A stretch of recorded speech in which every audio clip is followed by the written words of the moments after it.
So in the last video, we looked at applying color mapping and things like that to our shader. Next thing we're going to do is we're going to apply some normal maps and metallic smoothness, all the other maps we might want to.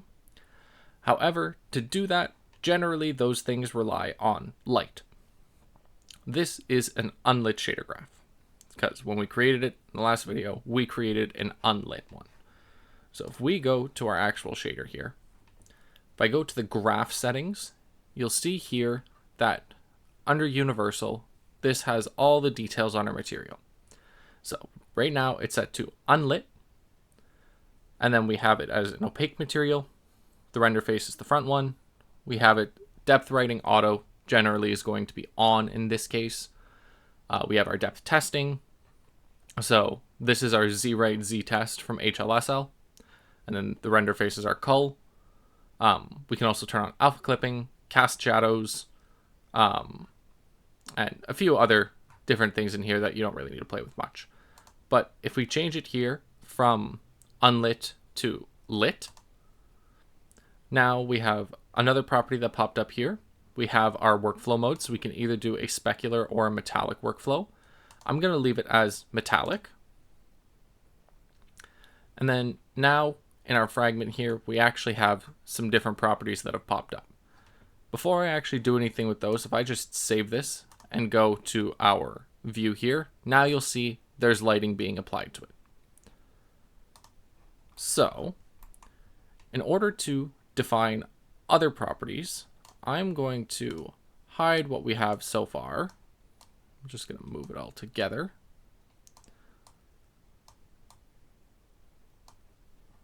And since I'm using the same texture for a lot of stuff, what I'm going to do is I'm going to actually just use a single channel of this, since all the channels are the same except for the alpha channel. I'm just going to use B.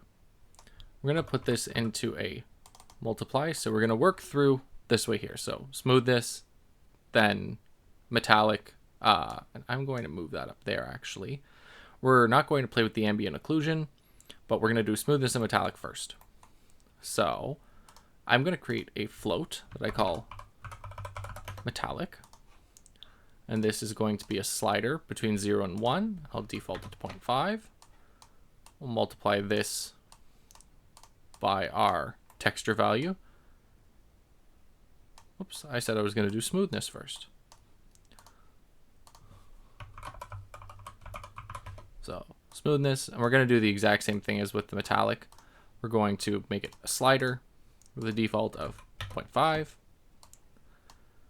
Gonna also multiply this by the B channel. So now we have our smoothness and our metallic, and we're applying them as the texture.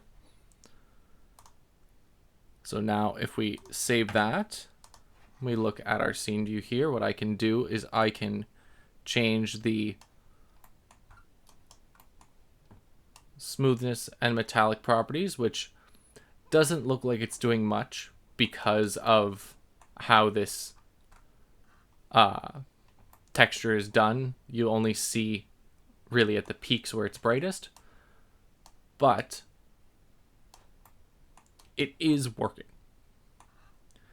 Now, that is useful, but it's better used when you actually have a proper map for those, a proper smoothness and metallic map. So what I'm going to do is I'm going to delete those two and set them just to 1 here.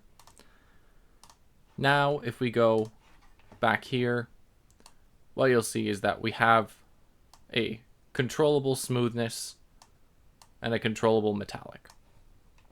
So we've applied those two properties. Now, if we go back to our shader graph here, we want to get the normal. So there is a way we could use this texture to get the normal, and I'm going to show that quickly, and we're going to call it normal from height. What this does is it takes the derivative, it uses a kernel and it slides it along the texture, and it takes the derivative across it in X and Y to determine where there should be a change in height or a change in the normal. We can set the strength really high to see it specifically here, but what you'll notice is when I zoom in, it's really pixelated. And that's because when you're taking a derivative, you have to cut the resolution in half. So this is going to be half the resolution of our actual map. And in the end, it's pretty much always going to look a little bit pixelated. Luckily, we do already have a normal map we created for the HLSL part. So I can set this to normal map. And if I set it to this texture, now I can sample this. And we want to change it from default to normal. And now we have our sample here. So if I just quickly compare this to a normal from height, and let's set this to 0.5. If I zoom in on the two of these, what you'll see is that this one, it's much, much more pixelated than that one. So generally, if you can create an actual normal map texture rather than trying to generate one in Shadergraph, it's going to be better. The other part is that this is going to consume way more resources because it's generating this normal map on the fly every frame for every pixel. This, it's just stored memory and it pulls the data. So if possible, use the sample texture with a normal map rather than normal from height. If you're doing procedurally generated stuff, then normal from height might be the only way to go. So figure out what works best for you. Now, what we can do is we can take this into a normal unpack. Oh, sorry, not normal unpack. We're going to do a normal strength. And we're going to get a float for our normal scale here. We'll default it to 1.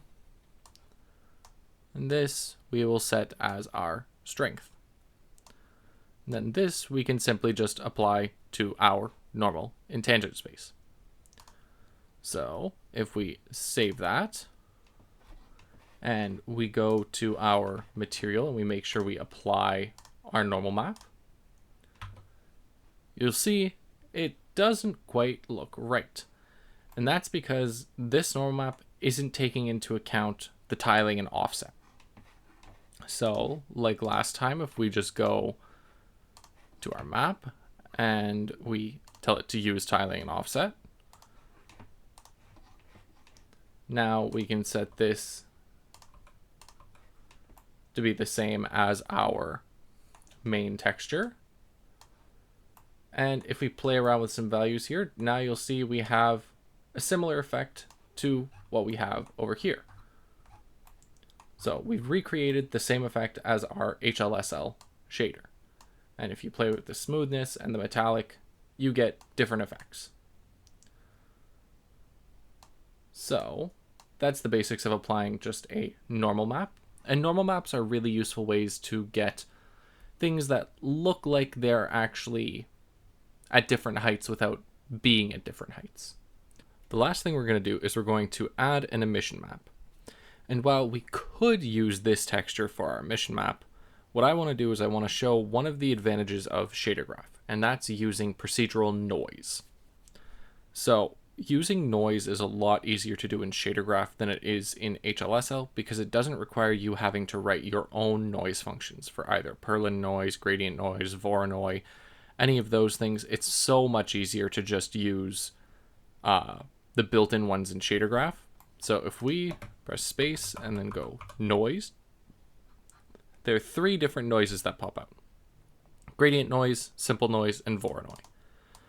I'm going to get one of each.